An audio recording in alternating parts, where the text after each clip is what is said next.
نحمده ونصلي على رسوله الكريم اما بعد. محترم صدر جلسہ، مہمانان خصوصی، مشفق و مربی اساتذہ و معلمات اور عزیز ساتھیوں، السلام علیکم ورحمۃ اللہ وبرکاتہ.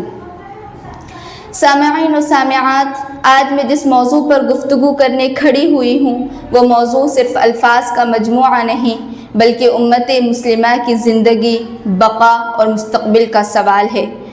موضوع ہے دور حاضر کے چیلنجز اور مسلم خاتون کا کردار. سامعین و سامعات، اسلام میں عورت محض ایک فرد نہیں بلکہ مرد کی ہمسفر، اس کی شریک کار اور تمدن انسانی کی بنیاد ہے. وہ حقوق و فرائض کے ایسے متوازن نظام کی حامل ہے جو اس کی فطرت کے عین مطابق ہے.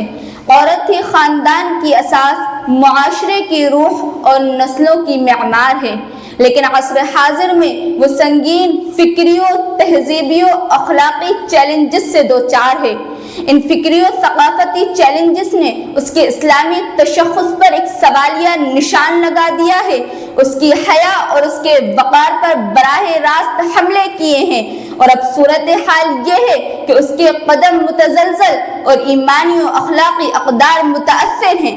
یورپ سے اٹھنے والا طوفان بدتمیزی اس کے نسائی کردار ہی پر نہیں، اس کی انسانیت پر بھی قدغن لگا رہا ہے. گویا انسانوں کی اس آبادی میں انسان بننا ہی مشکل ہو گیا.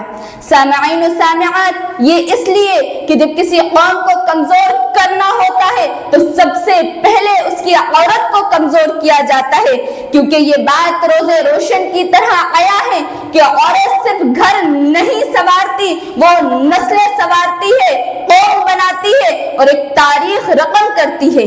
کیا یہ حقیقت نہیں ہے کہ اسلام نے عورت کو وہ عزت دی جو دنیا کا کوئی نظام نہ دے سکا اور نہ قیامت تک دے سکتا ہے؟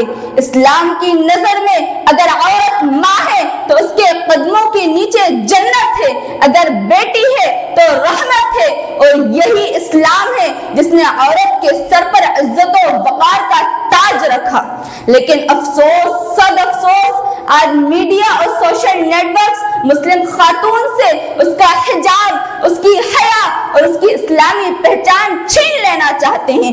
آج مسلم خواتین کو کہا جاتا ہے کہ ان کی کامیابی اپنی تہذیب سے بغاوت میں ہے، یہ پردہ ترقی میں رکاوٹ ہے اور یہ حیا عورت کے لیے قید ہے. حالانکہ حقیقت یہ ہے کہ یہ پردہ ترقی میں رکاوٹ نہیں بلکہ ترقی کا جھانسا دے کر بھیڑیوں کی طرح جھپٹنے والوں کے لیے رکاوٹ ہے. یہ حیا عورت کی کمزوری نہیں بلکہ اس کی طاقت ہے. سامعین و سامعات، اسی پر بس نہیں بلکہ آج کے دور میں عورت کے لیے تو ایجوکیشن بھی ایک بہت بڑا چیلنج ہے. کہیں تو وہ تعلیم سے ہی محروم ہے اور کہیں تعلیم کے نام پر اسے خدا اور رسول سے متنفر کیا جا رہا ہے اور کہیں عورت کو بااختیار بنانے کے نام پر اسے مردانہ دور میں دھکیلا جا رہا ہے. حالانکہ اسلام ایسی تعلیم نہیں چاہتا بلکہ اسلام تو ایسی تعلیم چاہتا ہے جو دماغ کو روشن، دل کو زندہ اور کردار کو مضبوط بنائے. سامعین و سامعات، اگر دیکھا جائے تو جو لوگ آزادی نسواں کے نعرے لگا کے نہیں تھکتے وہی عورت کی پیدائش کو بوجھ سمجھتے ہیں، اس کو نوکری اور ترقی کا جھانسا دے کر اس کی عزت تار تار کرتے ہیں اور اس کو سرے بازار نیلام کرتے ہیں. لیکن خیر، یہ تو غیر ہے. ہمیں افسوس تو تب ہوتا ہے جب ہم ہی عورت کو اس کے شرعی حقوق اور عزت نہیں دیتے. جب 2 سے زائد بچیاں ہو جائیں تو ہمارے لیے بھی بوجھ ہو جاتی ہیں. ایسے میں مسلم خاتون کے سامنے سب سے بڑا سوال یہ کھڑا ہوتا ہے کہ میں کون ہوں؟ کیا میں اپنی پہچان دوسروں کے معیار سے طے کروں یا اللہ رب العزت کی عطا کردہ مقام سے؟ تو اے بنت حوا سنو، اسلام نے عورت کو شناخت دی، وقار کی شناخت، ذمہ داری کی شناخت، کردار کی شناخت. وہ شناخت جو حضرت خدیجہ کے وقار میں جھلکتی ہے، حضرت عائشہ کے علم میں بولتی ہے، حضرت فاطمہ کی حیا میں سانس لیتی ہے. مسلم خاتون کا پہلا کردار یہی ہے کہ وہ اپنی شناخت کی محافظ بنے، کیونکہ جو قوم اپنی عورت کی شناخت کھو دیتی ہے وہ اپنی روح کھو بیٹھتی ہے. سامعین و سامعات، آج مسلم خاتون کے سامنے ایک بڑے چیلنج کا روپ دھارے کھڑی فکری یلغار ہے۔ آج نظریات تلواروں سے نہیں، خیالات سے حملہ آور ہیں۔ ایسے میں مسلم خاتون کا کردار صرف خاموش تماشائی بننے کا نہیں، بلکہ باشعور قاریہ، ناقدہ اور مربیہ بننے کا ہے۔ وہ علم حاصل کرے مگر اندھی تقلید کے لیے نہیں، وہ دنیا کو سمجھے مگر دنیا میں گم ہونے کے لیے نہیں، وہ جدید وسائل استعمال کرے مگر اپنی اقدار قربان کرنے کے لیے نہیں۔ وہ یہ سمجھ لے کہ ماں کی گود پہلی درسگاہ ہے اور بہن کا رویہ پہلی اخلاقی تربیت۔ اگر مسلم خاتون بیدار ہو جائے تو خدا کی قسم کوئی نسل نہیں بگڑ سکتی۔ سامعین و سامعات، اسلامی تاریخ گواہ ہے کہ جب بھی امت کھڑی ہوئی، عورت اس کے پیچھے نہیں بلکہ اس کے ساتھ کھڑی تھی۔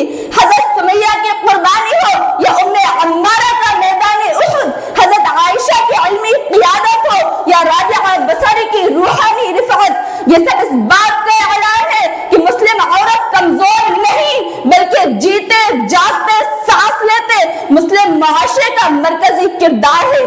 سامعین و سامعات، ہماری یہ لازمی ذمہ داری ہے کہ ہم اپنی ذات میں وہ چراغ جلائیں جو گھروں کو روشن کرے، اپنے علم سے وہ روشنی پھیلائیں جو نسلوں کو سنوار دے، اور اپنے ایمان سے وہ استقامت پیدا کرے جو طوفانوں میں بھی نہ بجھ سکے۔